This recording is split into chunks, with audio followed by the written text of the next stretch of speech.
Hey everyone, and welcome to Paul's Hardware. I apologize for going so long without an update. I know it's been a few weeks, but I wanted to give you guys a little something for today.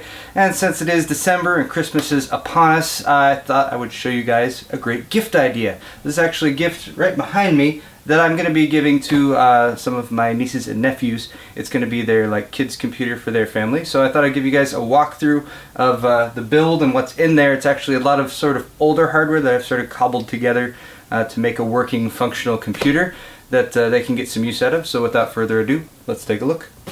Now this computer is actually based on an original Phenom processor. So the Phenom 1, before they even had a name after the word Phenom, 9500, which is a quad core, and that was an old CPU that I had, and I said, this CPU is still good.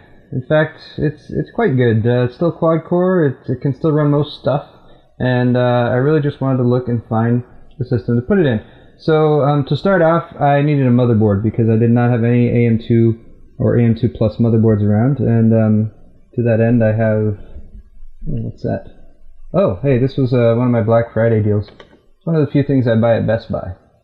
Flash drives. It's $10, or I think $11. 32 gig USB 2 flash drive.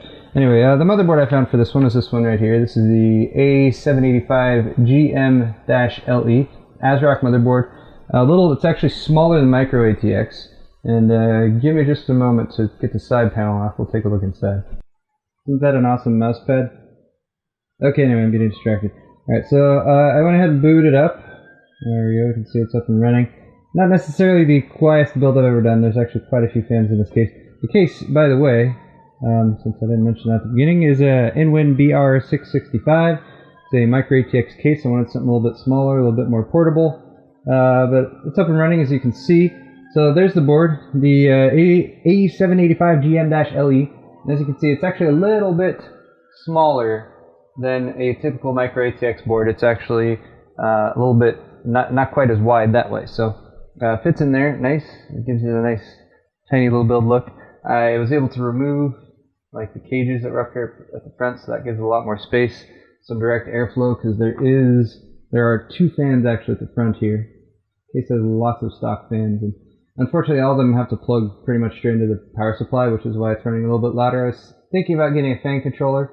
Might add that on in the future, but there's actually a 120 right here, and then I think an 80 or a 92 millimeter down there at the bottom, going directly into the hard drives.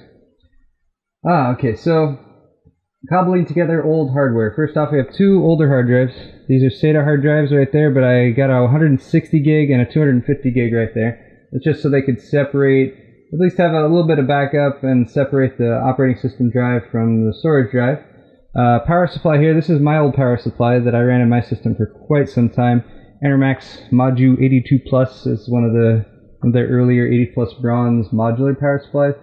Great power supply. I love this power supply. I just needed more wattage, so I upgraded. And this one's just been sitting around collecting dust for a while. It's a 625 watt. So you can see modular cables. I did an okay job with the cable management in here, because there's some space behind the motherboard tray, so I was able to route a bunch of the stuff back there.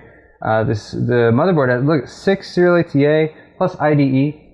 Another great thing is if you're building a sort of a slightly out-of-date system like this, you can find a nice home for some of your old IDE optical drives. So I got a Sony DVD burner up there, this IDE. Also this Zalman cooler, which, gosh, I can't remember the model of right now. Maybe I'll throw it up there in an overlay. The Zalman cooler, I really like this cooler because it's pretty quiet. Much better job cooling than the stock cooler, of course, stock AMD cooler. And it's like somewhere between 20 and 25 bucks. It's got copper heat pipes. Just way better cooling, way quieter. And yeah, so I dropped that on there. Oh, also fits on the stock brackets for the AM2, for any AMD CPU heatsink. Just drops right on there, so no need for a backplate. That's also pretty nice. The gold pieces here is OCZ. I got a couple 2 gig sticks of DDR2 memory. That's actually the hardest thing for this type of build to find, is the older DDR2 memory. But they got a total of 4 gigs there, and then video card here, just a simple little 7750 AMD Radeon HD. So It's a newer video card, but still, you know, not super high end. Again, this is a kid's computer. They're not going to be playing Battlefield 3 or anything like that on it. They can do some gaming, but that should keep them at least running up with some newer, like DirectX 11 and everything, and they'll be able to play back movies and all that. One last thing, actually, that I haven't added on right there. You see the blue cable? That's a pass-through, USB 3.0 pass-through for the USB 3.0 on the front. And of course, this motherboard does not have USB 3. So that's actually what this is right here. I've got to add on USB 3.0 PCI card. So I'm going to drop that in, and then I will be routing that blue cable back through so that they actually have USB 3, so they can actually transfer stuff pretty quick. Then another thing, of course, maybe in the future might drop in is an SSD for them. So who knows, maybe a birthday present in the future, something like that. That's pretty much the build. You can see it's just sort of like a vomit of colors in there. That's one thing I like with newer hardware, is that you actually have you have much better color schemes. This is like you got gold, you got blue, you have these like red ports on here, these lime green. It's actually kind of funny. The ASRock lime green motherboard manages to be just a slightly different lime green than the default, like these little clips on the case and everything. By the way, just to comment on plastic case retention clips, I generally despise them. These little guys right here, I almost never use them. They're never sturdy enough, and I always just end up going around them or snapping them off or something like that, so that I can actually bolt the PCI Express cards in, because it just makes way more sense. But anyway, so there's a look at the system. They got a pretty decent system up running here. This should last them for a little while. Give their parents some leeway to use their own computer, which they've had for a little while, which is a little bit nicer one than this. It's like a Core 2 Duo E8400 or something along those lines. But now the kids will have their own computer too. And that's all for this video, you guys. I hope you've enjoyed.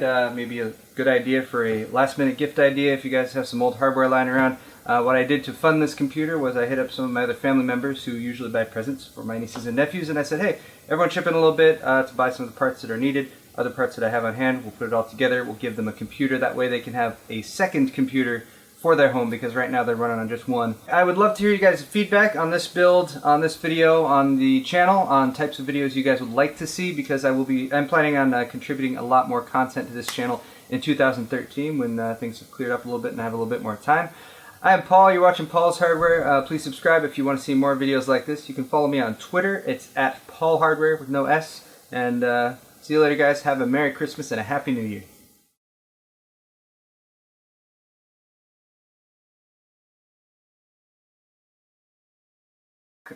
Nah. But anyway,